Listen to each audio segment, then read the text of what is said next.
अगर इंसान में चुनौतियों का सामना करने का हौसला और परिस्थितियों से लड़ने की हिम्मत हो, तो कुछ भी असंभव नहीं। कोई भी स्थिति या मुश्किल इंसान को तब तक मजबूर नहीं कर सकती जब तक कि इंसान खुद उसके सामने हथियार न डाल दे।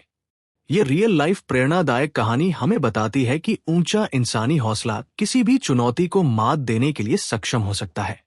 दोस्तों, अगर ये कहानी आपको प्रेरणा दे तो वीडियो को लाइक करें, अपने दोस्तों के साथ शेयर करें और चैनल को सब्सक्राइब जरूर करें।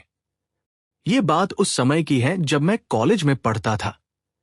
कॉलेज का समय शायद हर किसी की जिंदगी का सबसे रोमांचक दौर होता है। पढ़ाई, घूमना फिरना, फिल्में देखना, क्लास बंक करना, पार्क में बैठकर टाइम पास करना। मेरी जिंदगी भी कुछ इसी तरह गुजर रही थी। मैं भी अपने दोस्तों के साथ अक्सर एक पार्क में बैठकर समय बिताया करता था। ये हमारे शहर का एक अच्छी तरह से मेंटेन किया हुआ पार्क है। इसके चारों तरफ बहुत सारी दुकानें हैं, जिनके सामने पान, पानी पूरी, आइसक्रीम, फास्ट फूड आदि के कई ठेले लगे रहते हैं। इस पार्क में लोग अपनी सेहत के लिए सुबह और शाम सैर करते दिखाई देते हैं। शाम के समय तो लोग अपने परिवार के साथ आकर तरह तरह की चीजें खाने पीने का आनंद उठाते हैं। हम भी हफ्ते में 1-2 चक्कर तो इस पार्क के जरूर लगा लेते थे। एक बार कुछ व्यस्तताओं के कारण काफी दिनों बाद हम दोस्त पार्क गए। पार्क में घूमने के बाद हमें कुछ खाने की इच्छा हुई, तो हम ठेले वालों की तरफ गए। वहां फास्ट फूड का एक नया ठेला देखकर हम वहीं रुक गए। दूसरे ठेलों की तुलना में वहां काफी भीड़ थी। एक बात जो उस समय हमें अजीब लगी, वो ये थी कि उस ठेले पर एक पुरुष के साथ एक महिला भी मौजूद थी। महिला फास्ट फूड बना रही थी और पुरुष लोगों को सर्व कर रहा था। आजकल तो ऐसे दृश्य आम हो गए हैं, लेकिन उस समय हमारे छोटे शहर में ये बिल्कुल नया और असामान्य था। खैर, हमने भी वहां से फास्ट फूड लिया और खाया। फास्ट फूड कुछ खास नहीं था, लेकिन बाकी ठेलों से बेहतर था। मगर पुरुष और महिला का इस तरह मिलकर ठेला चलाना हमारे लिए हैरानी का कारण था। इसी वजह से दिल में कई सवाल उठ रहे थे। आखिर ये लोग कौन हैं? क्या कोई नई परंपरा शुरू करने आए हैं या कोई मजबूरी है? जब हमने उनके बारे में जानकारी हासिल की, तो पता चला कि ये लोग कभी बहुत अमीर हुआ करते थे। जो पुरुष फास्ट फूड सर्व कर रहा था, वो कभी बड़ा बिजनेसमैन था, लेकिन कुछ गलत फैसलों की वजह से उसे इतना नुकसान हुआ कि घर, गाड़ी, संपत्ति, व्यवसाय सब कुछ बिक गया। अब घर चलाने के लिए उसे फास्ट फूड का ठेला लगाना पड़ रहा था। हमने सोचा कि मजबूरी इंसान से क्या क्या नहीं करवा सकती।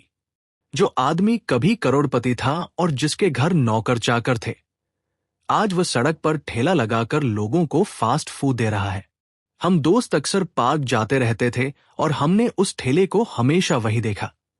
उस पुरुष और महिला को उसी तरह काम करते पाया। कभी हमने उनके चेहरों पर मजबूरी, शर्म या चिंता की लकीरें नहीं देखी। उन्हें देखकर ऐसा लगता ही नहीं था कि उन्होंने इतना कुछ खो दिया है। हमेशा चेहरे पर मुस्कान, लोगों से मिलकर खुशमिजाजी से बात करना उनकी जिंदादिली को साफ जाहिर करता था। अब हमारे कॉलेज खत्म हो चुके थे। ज्यादातर लोगों को अलग अलग जगहों पर नौकरी मिल चुकी थी। मुझे भी किसी दूसरे शहर में नौकरी मिल गई और मैं वहां चला गया। नौकरी के दौरान घर आना जाना तो रहता था, लेकिन पार्क जाने का मौका कभी नहीं मिला। कई साल बाद एक बार जब मैं अपने मूल शहर में था तो एक पुराना दोस्त मिला। उसके साथ घूमने फिरने के लिए जब किसी जगह पहुंचे तो देखा कि वही महिला ठेले पर फास्ट फूड बना रही थी और कुछ लड़के सर्व कर रहे थे। मैंने तुरंत अपने दोस्त से पूछा, यार, ये पति पत्नी तो पार्क के पास ठेला लगाते थे, अब यहां कैसे? और उसका पति भी कहीं नजर नहीं आ रहा। उसने कहा, भाई, अब ये लोग गरीब नहीं हैं।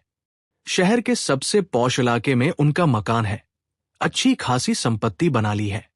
पति ने फिर से अपना पुराना बिजनेस शुरू कर लिया है और वह उसे संभालता है। फास्ट फूड का बिजनेस यह महिला संभालती है।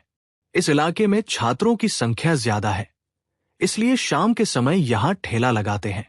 अंधेरा होने के साथ ही ये अपना ठेला पार्क पर ले जाएंगे और रात 8 से 9 बजे तक वहीं रहेंगे।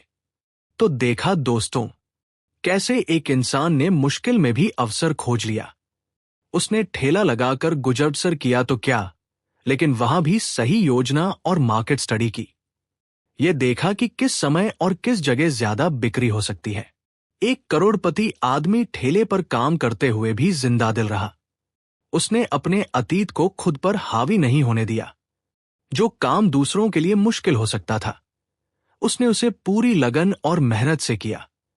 खुद को साबित करने की लगन, परिवार को फिर से खुशहाल बनाने की इच्छा, सपने देखने और उन्हें पूरा करने का जज्बा, हर स्थिति में सफल होने का संकल्प, ये सब उसकी ताकत थे।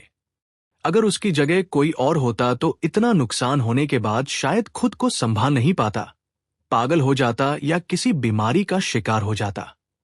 लेकिन उसने खुद को संभाल रखा, अपने सपनों को बुझने नहीं दिया, उनके रंगों को फीका नहीं होने दिया। उसकी पत्नी भी उतनी ही समझदार और सहयोगी साबित हुई, जिससे उन्हें अपना स्थान फिर से हासिल करने में आसानी हुई। इसलिए दोस्तों, परेशानियों से डरे नहीं, उनका डटकर सामना करें। ये सोचे कि ये मुश्किलें आपको परेशान करने नहीं, बल्कि आपको कुछ सिखाने आई हैं और आपको मजबूत बनाने आई हैं। क्या आपने कभी ऐसा ताला देखा है जिसकी कोई चाबी ना बनी हो? नहीं ना? इसी तरह ईश्वर भी बिना समाधान के कोई समस्या नहीं बनाता। बस जरूरत है चाबी ढूंढने की और ताला खोलने की। अगर कहानी थोड़ी भी पसंद आई हो तो वीडियो को लाइक जरूर करें और अपने दोस्तों के साथ शेयर करें, ताकि ये प्रेरणा उन्हें भी मिले।